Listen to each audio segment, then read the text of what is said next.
Suara deru mesin bus terdengar berdesing di antara jalur lintas Jawa yang terasa begitu sepi. Aku menatap keluar jendela. Hanya sekumpulan pepohonan yang sedikit terlihat berkat cahaya temaram dari rembulan. Setelah sebelumnya melewati beberapa kota, sebagian banyak penumpang sudah turun dan hanya tersisa sedikit penumpang yang berada di bus ini. Aku salah satunya. Dan sepertinya tak lebih dari 5 orang yang masih berada di kursi-kursi depanku. Mereka semua terlelap, terlena dengan suasana gelap dan alunan lagu era 80-an yang disetel oleh sang driver. Jauh melintasi jalur berkelok di pinggir hutan, entah mengapa tiba-tiba aku merasa bus ini melambat. Perlahan terdengar suara rem bus yang khas berdesis seolah hendak berhenti. Anehnya, aku tak melihat ada satupun terminal, halte, atau apapun di depan. Aku yang bingung pun mendangak, berusaha mencari tahu apa yang sedang terjadi. Brak, pintu bus terbuka. Aku mengernyitkan dahi saat menyadari tidak ada satupun penumpang yang turun ataupun naik. Sempat kukira sang sopir ingin mengecek sesuatu, atau mungkin sekedar buang air kecil. Namun ia tidak beranjak dari kursinya dan hanya menatap ke depan tanpa menoleh sedikit pun ke arah pintu penumpang di sebelah kirinya. "Kowe mudhun ning kene wae ya, Le." Tiba-tiba seorang suara kakek terdengar dekat di telingaku. "Kamu turun di sini saja ya, Nak." Seketika aku tersentak dan jantungku berdegup kencang. Suara tanpa wujud itu membuatku seluruh tubuhku merinding. Aku pun beranjak dari kursiku, mengambil tas yang aku letakkan di ruang kecil di atas kursi. Aku mengenakan tas itu di punggungku, dan melangkah dengan ragu menuju pintu yang terbuka itu. Kakiku sedikit gemetar, perasaan yang tak biasa menyelimutiku ketika para penumpang yang sebelumnya kulihat tengah tertidur, kini menatap ke satu arah, ke arahku. Wajah mereka pucat. Mereka hanya menatap dengan raut wajah yang datar. Jelas ada sesuatu yang tidak beres dengan keadaan ini. Aku pun mempercepat langkahku dan turun meninggalkan bus itu. Hanya hutan dan jalanan sepi di tengah gelapnya malam. Namun setidaknya, yang kulakukan adalah keputusan yang tepat, setidaknya untuk saat ini. Tepat saat pintu bus itu tertutup, dari jendela, tak lagi terlihat penumpang-penumpang yang menatapku dengan wajah pucat. Dari luar terlihat kursi-kursi penumpang itu diisi oleh sosok pocong-pocong yang kini menatapku dengan matanya yang menghitam. Rasa takutku semakin menjadi dan aku hanya mampu menggenggam sebuah benda yang terkalung di dadaku sambil membacakan beberapa doa yang kubisa. Bus itu pun menutup pintunya dan berjalan meninggalkanku di pinggir hutan yang begitu gelap.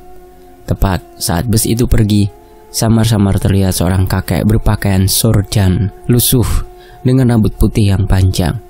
Ia menatapku dari seberang jalan sambil tersenyum tanpa suara.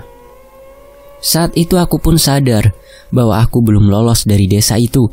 Desa yang dipenuhi oleh manusia dan makhluk-makhluk terkutuk. Desa yang menginginkanku menjadi bagian darinya. Desa tumbal lemah lemaye. Bagian pertama, desa tanpa nama. Menjadi pengangguran lebih dari 1 tahun bukanlah sesuatu yang kubayangkan saat aku kuliah di salah satu universitas ternama di ibu kota saat itu. Jaminan seorang sarjana akan dibutuhkan di dunia kerja hingga pekerjaan yang dapat dibanggakan oleh kedua orang tuaku di desa sudah lagi tidak relevan saat ini. Krisis moneter yang menerpa negeri ini merubah banyak hal. Nilai uang tak lagi sama. Rasa aman tak lagi dapat kami nikmati hingga begitu sulit untuk orang sepertiku berjuang di ibu kota ini.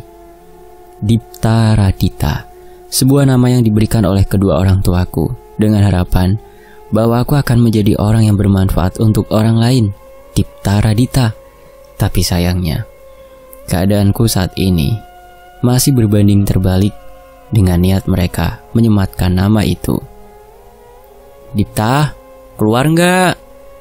Terdengar suara seseorang yang tanpa tahu malu berteriak di depan pintu kosku dengan lantang. "Ya, 5 menit." Dia Elang, teman seperjuanganku yang turut berjuang mengadu nasib di ibu kota yang katanya lebih kejam dari ibu tiri ini. Saat ini mungkin aku bisa mengatakan bahwa ungkapan itu tidak mengada-ngada. Bisa makan kenyang sehari sekali saja, aku sudah sangat bersyukur.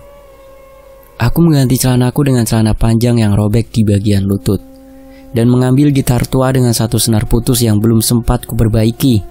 Di depan, Elang sudah menanti dengan gaya kampungnya, dengan topi yang dipakai terbalik ke belakang.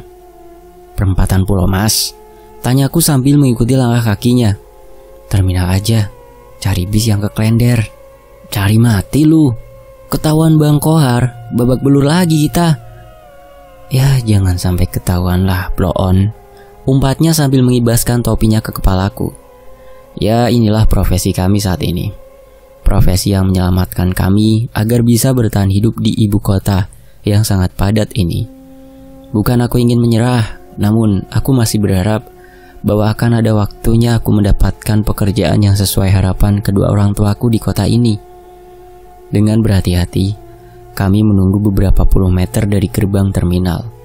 Sesekali kami mengintip keberadaan Bang Kohar yang masih asyik bermain gaplek sambil menerima setoran dari pengamen dan pedagang asongan yang mencari makan di wilayahnya. Sebuah bus Metro Mini bernomor 042 terlihat keluar dari terminal. Elang mengintip dari jauh dan memastikan tidak ada pengamen yang sudah lebih dulu menaiki bus itu. "Naik, Dip," ucap Elang memberikan isyarat aman. Dengan terburu-buru, kami mengejar pintu belakang bus berkursi oranye yang enggan melambat untuk kami itu. Mata kami melihat sekeliling, dan terlihat sudah setengah dari kursi yang berjajar dua-dua itu terisi. Berita hangat, 49 narapidana kabur dari lapas, 5 ditangkap, 44 masih kabur. Siap-siap pemilu dengan 48 pandui politik. Ini jumlah napi sama panduinya janjian apa? Silakan dibaca, 2.000 aja. Harga korannya 1.400, yang 600 buat tukang korannya, nabung naik haji. Suara khas sang penjual koran mengisi perjalanan lebih dulu sebelum kami. Tak hanya memahami berita hari ini, ia bahkan menambah celotehan lucu yang berhasil membuat beberapa penumpang tersenyum-senyum kecil. "Alhamdulillah, makasih Bu, laris-laris." Beberapa penumpang penasaran dengan berita yang dijabarkan oleh tukang koran itu dan membelinya. Tapi menurutku, bisa saja ada yang membeli bukan karena beritanya, tapi karena terhibur oleh celetukan tukang koran itu. "Duluan, Lang." Tukang koran itu menyapa kami sebelum turun di salah satu lampu merah. Kami membalas seadanya sambil melambaikan tangan. Saat ini giliran kami yang menemani penumpang dengan permainan gitarku dan suara lantang Elang. "Di kolom-kolom lalu di konya-konya. Assalamualaikum Tuan dan Nyonya. 2 musisi jalanan yang diimpor langsung dari pedalaman Afrika Selatan. Mohon izin menemani perjalanan." Dengan luas Elang mengambil posisi membuka penampilan kami di bus ini. Aku menyambungnya dengan suara genjrengan yang segera disambut dengan lirik lagu Pen Padi yang dinyanyikan oleh Elang. Mungkin ada lebih dari 5 bus yang kami naiki, dan beberapa di antaranya kami harus berurusan dengan preman jalanan yang meminta jatah dalam tanda kutip dari uang kami yang tidak seberapa. Bukan tidak mau melawan, namun ketimbang kami babak belur dan tak bisa mencari uang lagi, lebih baik kami sedikit berbagi kepada mereka yang membutuhkan. Membutuhkan diberi 10-20 pukulan, biar kapok maksudku. Sarapan dulu yuk, ajak Dipta. Emang duit sisanya cukup? Diambil abang-abangan tadi kan? Tanyaku. Elang melirik ke kanan ke kiri dan memasukkan tangannya dalam celananya. Aku geli melihat kelakuannya, namun ia menunjukkan beberapa lembar uang kertas dari zona terlarangnya. "Nah, Haji dah lulang, bau dah tuh duit." "Peduli setan Dip, yang penting duitnya selamat. Makan gak?" Pakai nanya, balasku sambil merangkul Elang dan memuji ide briliannya. 2 bungkus nasi warteg Portugal atau porsi tukang gali memuaskan rasa lapar yang telah kami tahan sejak tadi pagi. Di bawah pohon rindang, bertemankan sepelatik es teh yang kami bagi berdua, rasa lapar kami tertuntaskan sesingkat-singkatnya. Gila, kenyang banget gua. Warteg Mbok Yum emang mantep. Saya gak bisa ngutang, ujar Elang. Gak usah ngutang juga udah murah. Kalau banyak yang ngutang terus dia bangkrut, kita yang repot. Setuju gua sama lu. Selesai makan, kami bersandar sejenak di bawah pohon sambil menunggu nasi Portugal kami tercerna dengan sempurna. Hari masih cukup panjang untuk kami mengais rezeki. Tak hanya untuk makan, aku juga masih perlu uang untuk membayar kamar kosku yang sudah terlambat hampir 1 bulan. Tanpa kami sadari, azan maghrib berkumandang saat kami sedang mengamen. Kami berhenti menyanyi dan memilih untuk menyudahi sesi di bus itu. Kantung permen kami edarkan untuk mengumpulkan receh. Tidak begitu banyak, namun saat kami menghampiri penumpang di belakang, kami terhenti. Seorang pria kurus yang sudah cukup berumur dengan rambut yang sudah memutih duduk di kursi ujung paling belakang. Ia memasukkan puluhan uang 50 ribuan yang digulung dengan karet ke dalam kantung permen kami. Aku dan Elang saling bertatapan, mempertanyakan perbuatan bapak itu. "Bapak, ini benar?" tanyaku. "Iya, bawa saja," jawabnya santai. Elang terlihat tersenyum sumringah. Aku pun iya, namun di balik senyuman itu tersimpan rasa curiga pada bapak itu. "Terima kasih banyak ya Pak. Semoga rezeki Bapak lancar," balas Elang. Kami pun turun dari bus sambil tersenyum senang. Bila dibagi berdua pun, dengan uang ini aku bisa membayar kosku untuk 1 bulan ke depan. Itu pun masih sisa. Tapi baru saja kami berjalan beberapa langkah, tiba-tiba kami terhenti saat melihat beberapa orang tengah berkumpul tak jauh dari pandangan kami. Itu gerombolan Bang Kohar. Spontan aku dan Elang berbalik pura-pura untuk tidak melihatnya. Namun Bang Kohar tidak sebodoh itu. "Lang, Dipta, sini lu!" teriaknya dari jauh. Aku menoleh ke arah Elang dan tanpa berkata sepatah kata pun, kami memutuskan untuk berlari secepat mungkin menjauh dari mereka. "Si anjing, kejar!" teriak Bang Kohar. Seketika kami berdua dikejar oleh gerombolan preman terminal. Kami sadar, kalau kami menjawab tadi kami akan diajar dan sudah pasti semua uang yang kami dapatkan tadi akan diambil olehnya. Melarikan diri adalah keputusan terbaik. Tapi Bang Kohar bukan preman biasa. Ia memiliki banyak anak buah. Dalam pelarian kami, tiba-tiba beberapa preman yang sedang nongkrong di warung menghadang kami. Kami pun terjepit dan mereka menangkap kami dengan mudah. Satu persatu, bogem mentah dan sundutan rokok pun mendarat di tubuh kami. "Udah tahu gak bisa kabur, dasar goblok," ucap Bang Kohar yang sudah puas menghajar kami berdua hingga babak belur. Sesuai dugaan kami, semua uang yang kami dapat dirampas dan mereka membiarkan kami berdua terbaring di sudut gang dengan wajah yang penuh dengan darah.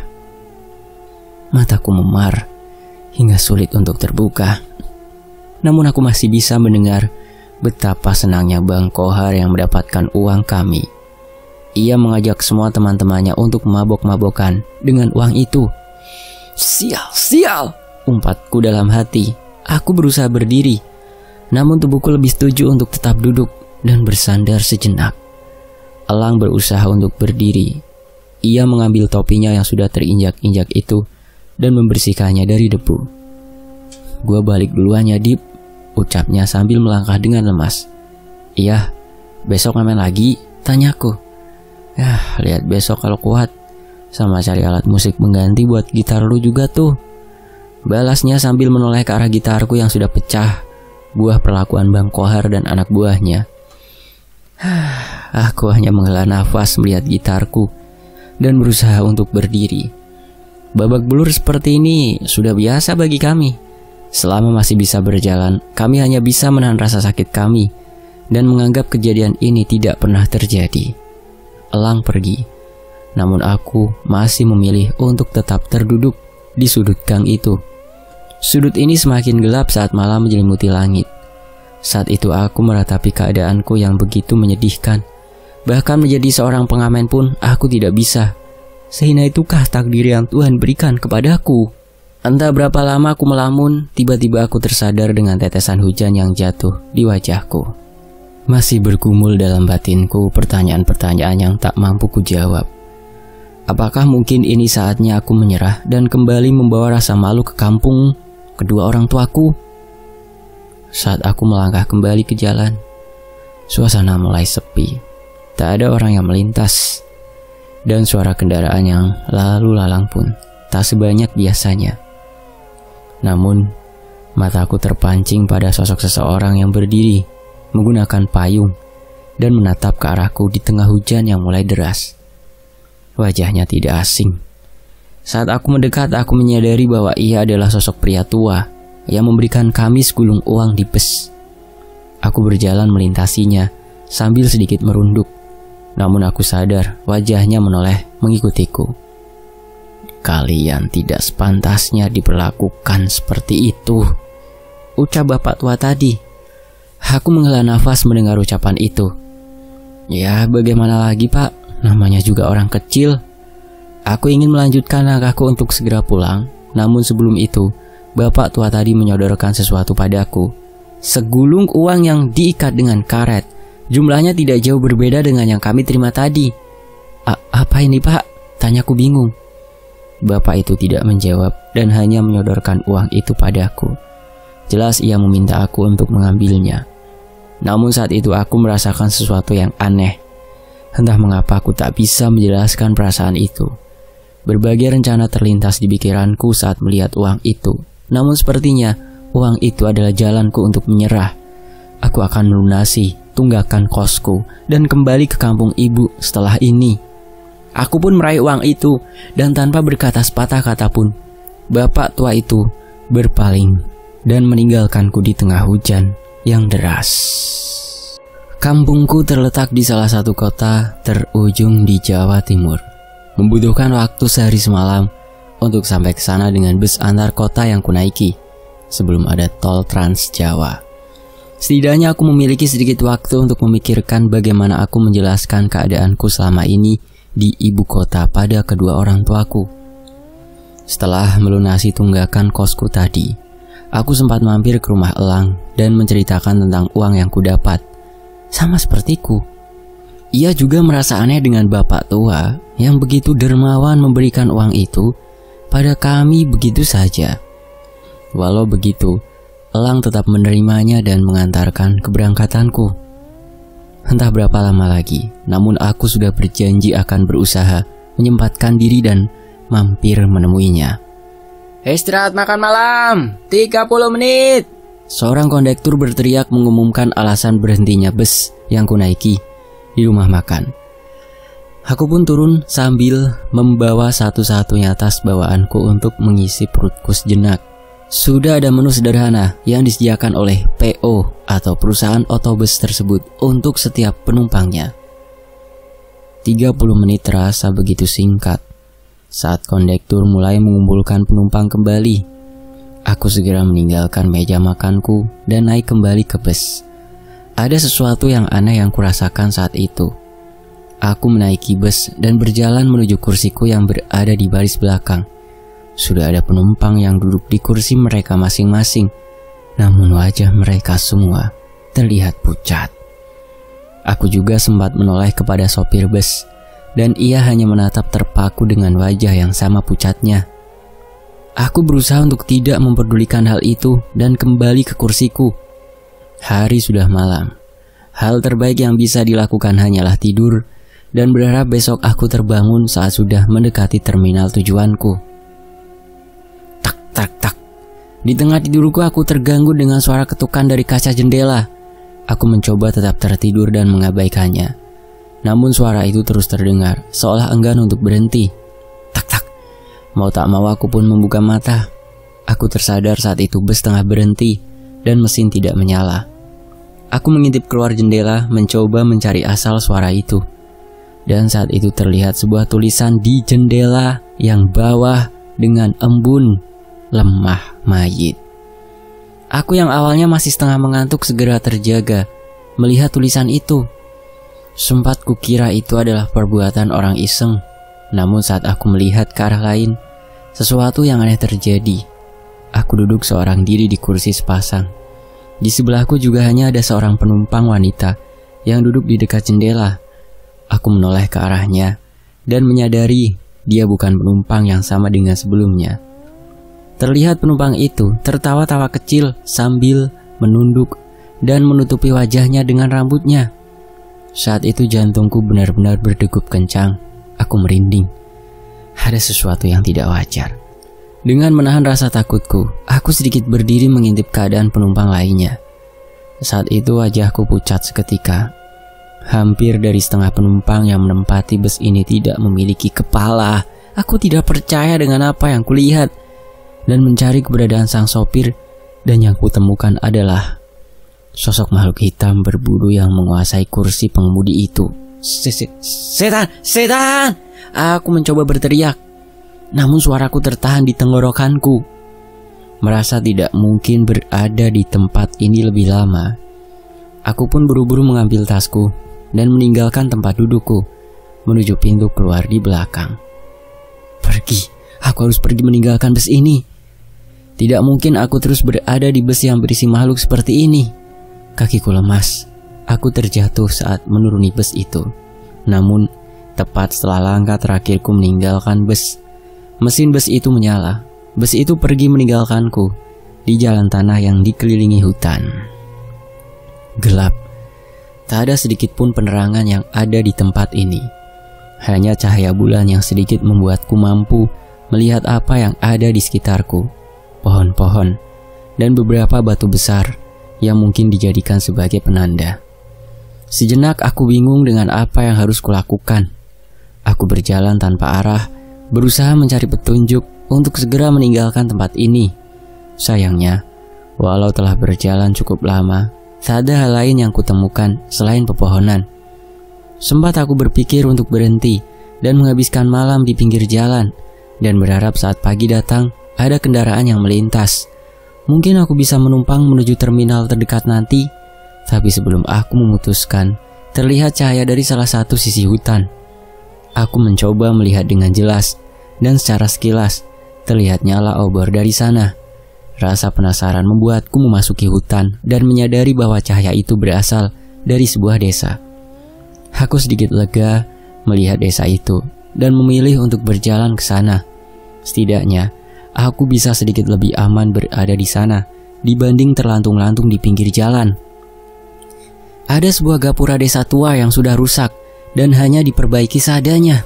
Beberapa sudut desa terpasang penerangan sederhana yang terbuat dari botol-botol kecil berisi minyak. Sepertinya desa ini masih belum dijangkau oleh listrik. Sepi, hampir tak ada suara saat aku memasuki desa ini. Jelas saja, ini sudah lewat tengah malam. Saat itu aku hanya memperhatikan rumah-rumah kayu sederhana yang tersebar di desa ini. Hampir setiap rumah memiliki kebun yang ditanami berbagai macam tanaman. Setelah mengamati cukup lama, aku pun mulai mendengar suara dari ayam dari salah satu kandang milik warga yang sepertinya terusik. Aku mulai berpikir, sepertinya aku harus nekat mengetuk salah satu pintu rumah warga, atau aku hanya beristirahat di salah satu teras warga. Srak, srak, srak. Ada suara mendekat. Aku buru-buru menoleh dan melihat beberapa orang mendekat dari jauh dengan membawa sebatang obor bambu. Ada 3 orang pria yang mengenakan pakaian sederhana berkalungkan sarung dengan membawa sebuah kentongan. Dengan mudah aku menyadari bahwa mereka sedang melaksanakan ronda. Lah, masnya bukan warga sini kan? Tanya salah seorang pemuda mendekatiku dan mencari tahu tentangku. Iya, saya Dipta mas. Tadi saya diturunin bus di pinggir hutan. Habis itu gak sengaja ngeliat desa ini. Saya pikir daripada bermalam di pinggir hutan, mending saya kesini.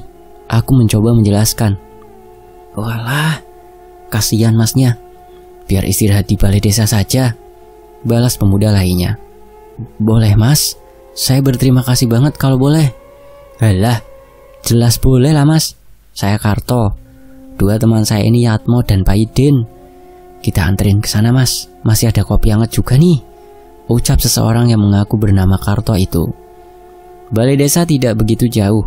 Salah satu bangunan yang cukup besar dan mungkin satu-satunya bangunan yang dibangun penuh dengan tembok. Di dekatnya ada sebuah ruangan kecil menyerupai pos yang mungkin sering digunakan untuk istirahat mereka yang sedang ronda di malam hari. Istirahat di sini dulu saja mas. Saya buatin kopi sebentar, seru Mas Karto. Wah, gak usah repot-repot mas. Saya cuma sebentar. Besok langsung mau berangkat lagi. Cuma kopi kok mas. Biar masnya ngangetin badan dulu. Jangan sampai besok malah sakit, balasnya. Benar ucapan Mas Karto. Memang sedari tadi aku menahan dingin. Secangkir kopi panas pasti mampu bisa sedikit menghangatkan tubuhku. Gak usah buru-buru mas, kalau besok masih capek, nginep semalam 2 malam juga ndak apa-apa. Nanti tak anterin makanan, atau mampir rumahku ya rapopo, ucap Mas Yamto. Wah, matur nuwun loh mas, sebisanya saya ndak mau ngerepotin. Repotin apa? Desa ini tuh desa terpencil, kalau kedatangan tamu, kita seneng betul. Tambah Mas Paidin. Kopi yang sebelumnya kutolak dengan jaim, ternyata habis lebih dari 2 gelas. Beberapa perbincangan mengenai penyebab aku tiba di desa ini menjadi topik utama obrolan kami sebelum mereka meninggalkanku untuk beristirahat. Aku menoleh ke arah jam dinding dan waktu sudah menunjukkan pukul 2 dini hari. Saat itu, aku memutuskan untuk tidur di tikar yang mereka sediakan dan mengenakan tas untuk menopang kepalaku. Saat itu yang terbayang di kepalaku hanyalah bus tempatku terbangun tadi. Apa yang sebenarnya terjadi? Dan makhluk-makhluk apa yang berada di sana? Kemana penumpang yang lain?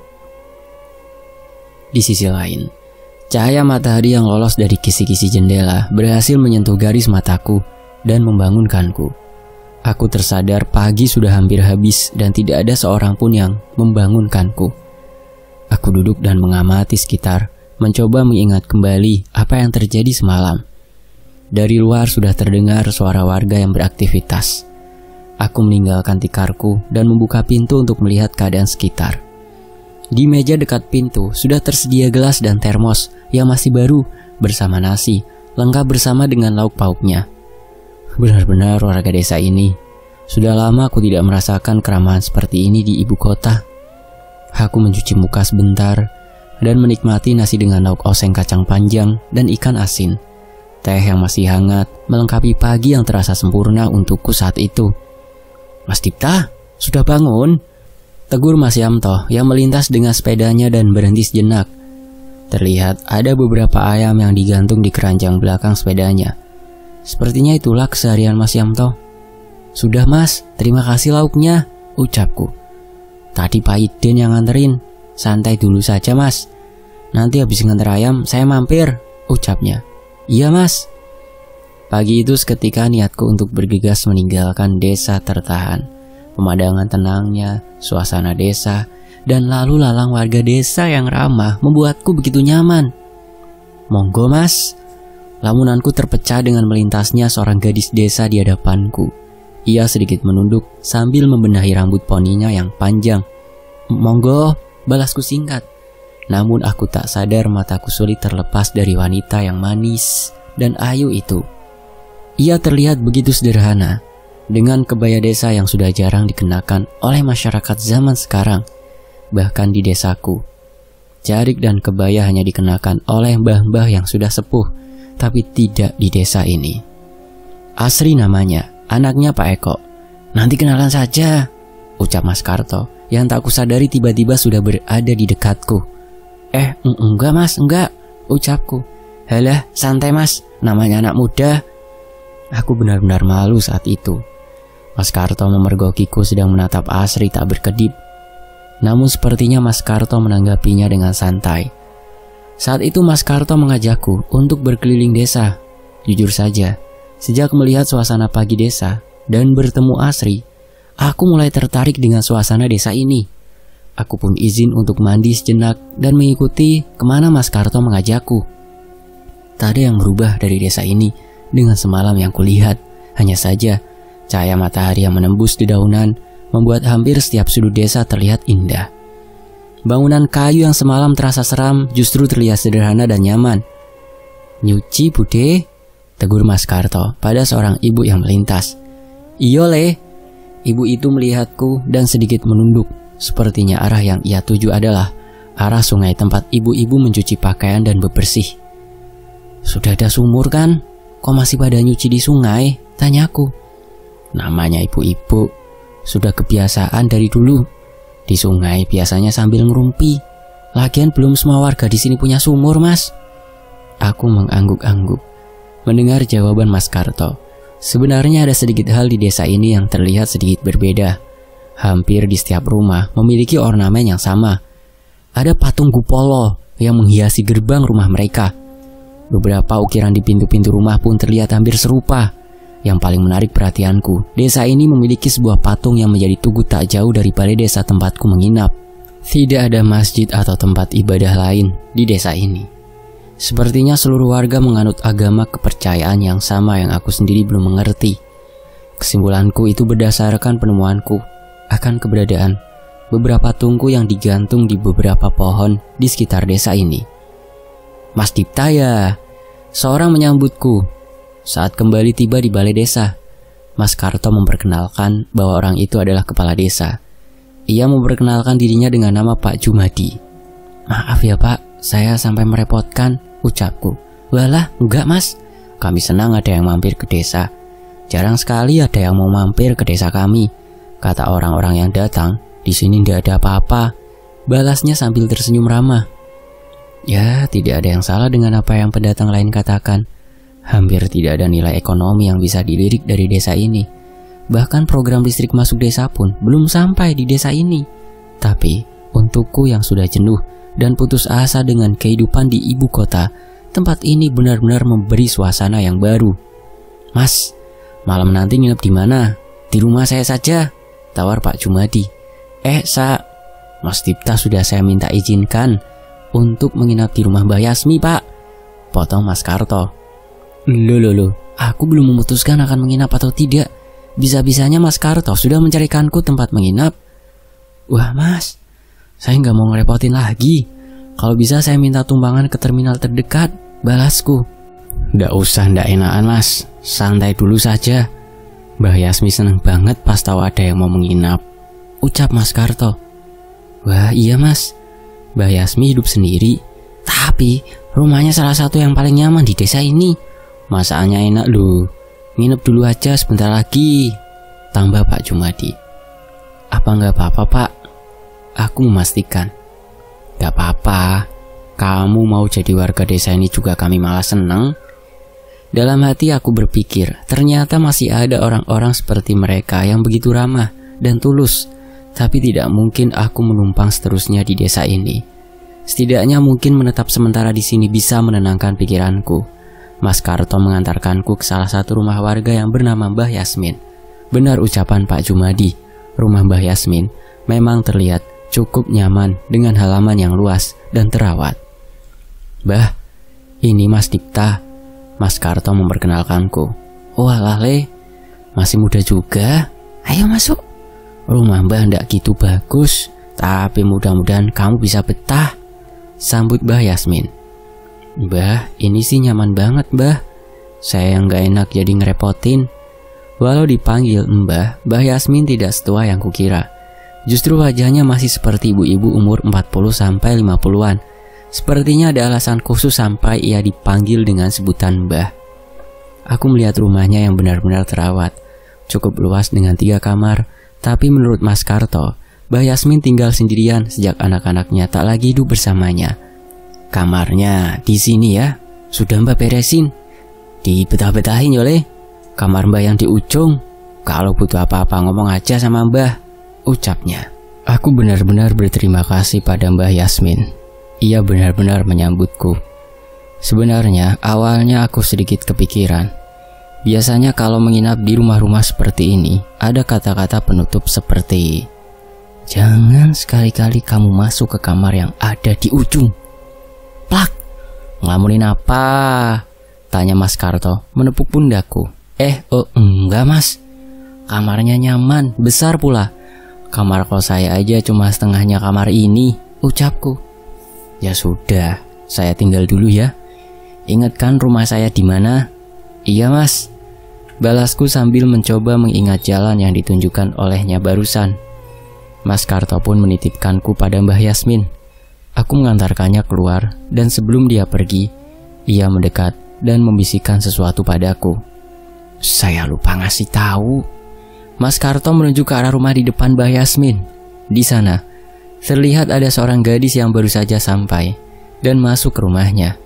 Tanpa kusadari, ekspresiku sedikit berubah melihatnya. Itu rumah asri, ucap Mas Karto sambil sedikit tersenyum. Ternyata rumah asri berseberangan dengan rumah Mbah Yasmin.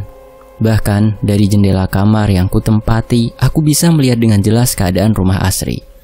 Walaupun cukup senang, aku tidak berani berpikir macam-macam. Aku hanya seorang pendatang di sini. Tepat setelah Mas Karto menghilang dari pandanganku, aku pun kembali ke dalam dan membantu Mbah Yasmin membereskan gelas minuman yang ia gunakan untuk menyuguhkan kami. Dibetah-betahin Yole, Mbah tinggal sendiri di sini. Kalau ada tamu, Mbah senang banget, ucapnya. Nggih Mbah, matur nuwun. Di sini sepertinya aku harus membiasakan menggunakan bahasa Jawaku yang sudah jarang kugunakan saat di Jakarta. Mengobrol dengan Mbak Yasmin lebih nyaman menggunakan bahasa Jawa, seperti saat aku bercerita pada nenekku sendiri. Di sisa hari itu aku gunakan untuk menikmati sore di teras rumah. Mbah membuatkanku jamu yang berhasil membuat tubuhku hangat dan nyaman sambil menemani. Tak ada suara azan di desa ini. Saat aku menanyakan arah kiblat ke Mbah pun ia tidak mengerti. Beruntung aku memperhatikan arah matahari sejak tadi hingga bisa menentukan arah kiblat. Aku tidak menyalahkannya. Di mana bumi dipijak, disitulah langit dijunjung. Namun melakukan sholat maghrib tanpa panggilan suara azan terasa cukup berbeda untukku. Sehabis menikmati singkong rebus buatan Mbah, aku menghabiskan waktu di kamar. Menurut perkataan Mbah, warga di desa tidak bergantung pada nasi. Singkong dan ubi lebih menjadi favorit mereka karena mudah didapat dan dimasak. Namun lauk pauk pendamping tetap ada. Cukup aneh ya. Tapi untuk aku yang selama ini bertahan hidup dengan makan sekali sehari, ini sudah lebih dari cukup. Sambil beristirahat, aku menikmati pemandangan dari jendela. Suara nguro-nguro Mbah Yasmin terdengar merdu melengkapi malamku di desa itu. Sekilas terlihat bayangan Mbah Yasmin tengah menyisir rambutnya di teras. Sepertinya itu adalah rutinitas Mbah Yasmin di malam hari. Tanpa aku sadari, aku pun tertidur lelap dengan begitu nyamannya suasana di tempat ini. Sebelum sempat tertidur, aku sempat berpikir, sepertinya aku akan menikmati dulu hari-hariku di desa ini. Dalam tidurku, samar-samar aku mendengar suara beberapa langkah kaki dari luar jendela. Sekilas aku merasa ada orang yang melintas di jalan luar rumah ini. Tung! Terdengar suara kendang yang dipukul. Sekali, dua kali. Dalam jeda yang cukup lama, suara gendang itu bertalu-talu, membentuk sebuah irama. Hanya suara gendang dan beberapa langkah kaki. Tidurku terganggu, namun aku menikmati irama itu. Aku pun membuka mata dan mulai merasa penasaran. Siapa orang yang bermain gendang di tengah malam? Aku pun membuka daun jendela kayu yang hanya terkunci dengan ganjalan kayu kecil. Nyala api dari botol minyak yang diletakkan di depan untuk menerangi rumah mulai redup. Namun aku masih bisa melihat orang-orang yang melintas itu. Ada seorang kakek yang menggendong gendang dengan tali di lehernya. Ia memainkannya sambil berjalan dan menari, tapi ia tidak sendiri. Ada seorang lagi menari bersamanya. Seorang perempuan mengenakan selendang dan kebaya seorang penari. Ia menari mengikuti alunan gendang itu melintasi jalanan rumah ini. Baru saja aku ingin mengagumi penampilan mereka, tapi semua itu buyar saat aku melihat dengan jelas wujud penari itu. Ia menari tanpa kepala. Hanya tubuh indah seorang penari yang menari gemulai mengikuti irama gendang. Berkali-kali aku mencoba memastikan, namun aku benar-benar tidak salah. Aku merinding. Namun rasa penasaranku kali ini menggebu-gebu. Aku pun meninggalkan kamar dengan senyap agar tidak mengganggu Mbah Yasmin. Dengan hati-hati aku pun membuka pintu. Namun suara gendang itu sudah menjauh menuju ke salah satu arah hutan. Sepertinya itu adalah arah sungai yang dituju oleh ibu-ibu tadi. Isih peteng lho le. Lereno meneh, istirahatlah lagi, masih gelap loh. Dek. Aku kaget dengan suara dari sebelahku. Aku menoleh dan melihat seorang nenek berada di teras sambil menyisir rambut putihnya yang begitu panjang. Wujudnya persis seperti bayangan yang kulihat sebelum tidur. Ternyata yang kulihat bukan Mbah Yasmin. Perasaanku aneh. Sesuatu di dalam diriku seolah mengatakan bahwa aku harus segera menjauh dari nenek itu. Enggih, Mbah, balasku singkat sambil kembali masuk ke dalam kamar. Pagi kembali datang. Aku mencoba memikirkan tentang apa yang kulihat semalam. Penari tanpa kepala, hingga nenek yang berada di teras rumah. Apa itu mimpi? Tidak, aku benar-benar memastikan itu semua semalam. Kula nuwun. Suara seorang wanita memecah lamunanku di pagi itu. Ia berjalan mendekat dengan membawa sesusun rantang. Mas Dipta kan? Asri mas. Itu Asri. Ia mengenalkan diriku dengan keanggunannya yang sederhana. Iya, masuk Sri. Dek Asri, kok pagi-pagi sudah kesini? Tiba-tiba Mbak Yasmin muncul dari dalam rumah. Mau nganterin ini buat Mas Dipta sama Mbak Yasmin. Asri masak banyak, ucapnya sambil menyerahkan rantang kepada Mbak Yasmin.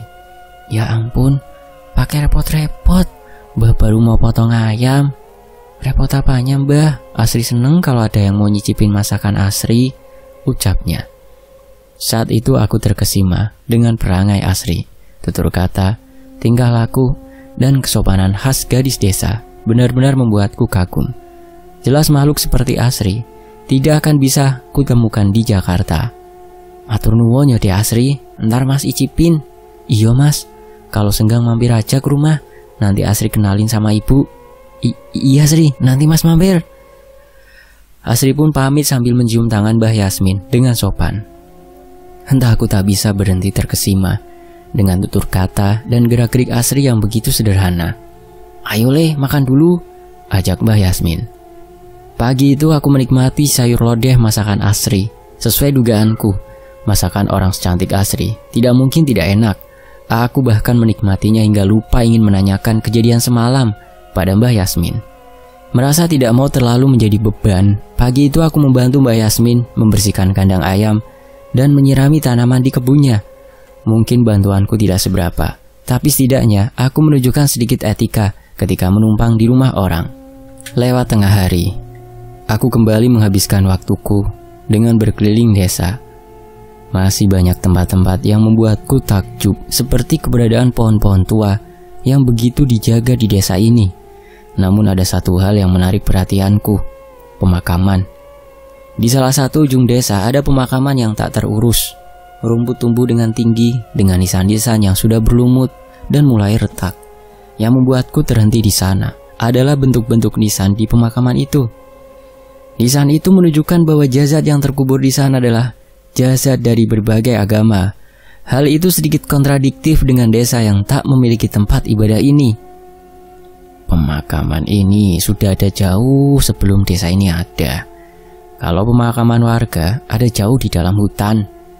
Tiba-tiba suara seorang pemuda terdengar dari belakangku. Aku menoleh, dan yang terlihat adalah seorang pria mengenakan kaos lusuh, celana pendek, dan mengalungkan sarungnya dengan cara yang tidak biasa. Mas, emasnya pendatang juga? Tanya pemuda itu. Iya mas, mas juga, balasku. Ia mengangguk dan berdiri di sampingku sambil menatap pemakaman itu. Ia membacakan doa singkat sejenak dan aku dengan spontan mengikutinya. Saya Dipta mas, dari Jakarta. Baru sampai sini 2 hari yang lalu. Aku mencoba memperkenalkan diriku terlebih dahulu. Saya Pandu mas, dari Klaten. Balasnya. Entah mengapa aku merasa ia ragu menyebutkan namanya. Pandu, dari Klaten. Sudah lama di sini ya mas? Tinggal di rumah siapa mas? Tanyaku. Mas Pandu menunjuk ke ujung pemakaman. Sepertinya dari jauh terlihat ada bangunan kecil di sana. Saya tinggal di situ. Sudah hampir sebulan saya di sini.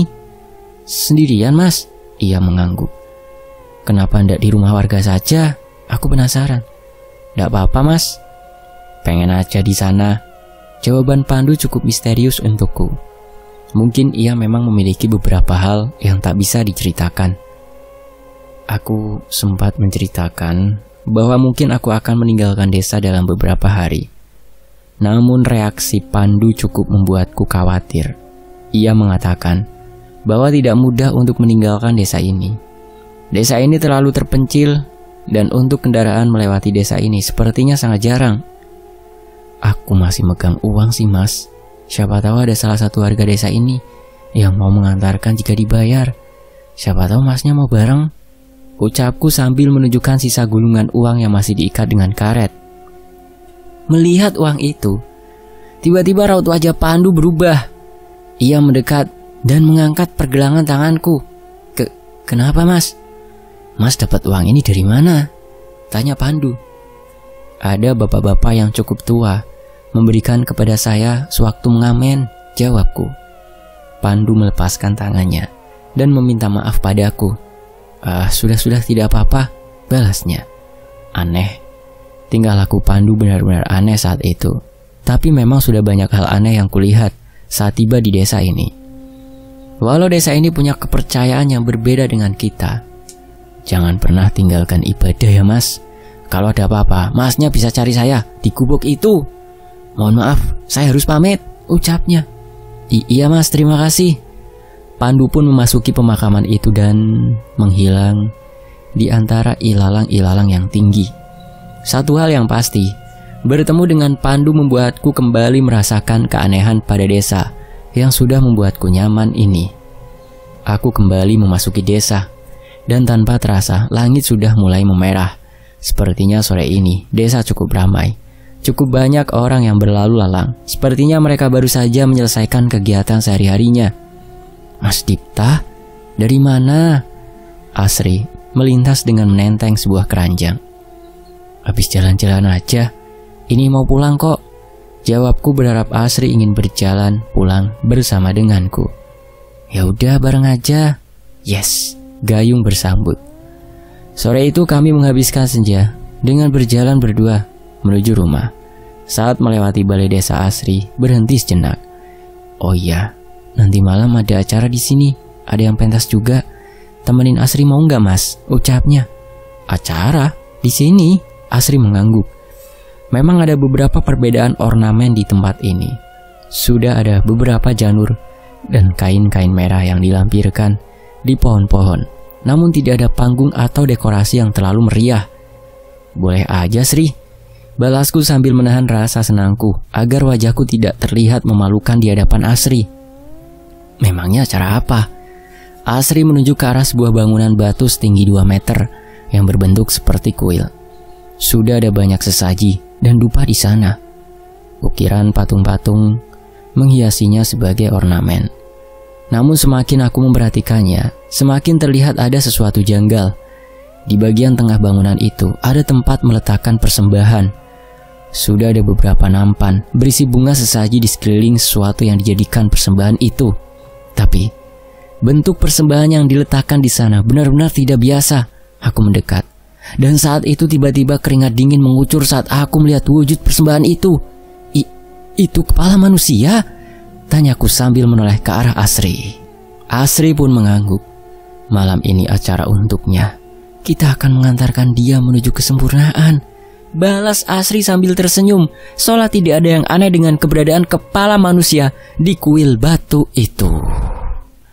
Bersambung ke bagian 2. Demikianlah sebuah kisah dari Mas Dioseta, Desa Tumbal Lemah Mayit. Nantikan bagian berikutnya hanya di Fakta Sejarah. Saya pamit dulu diri, mohon maaf kalau ada salah kata. Wassalamualaikum. Tetap di Fakta Sejarah. Alhamdulillah.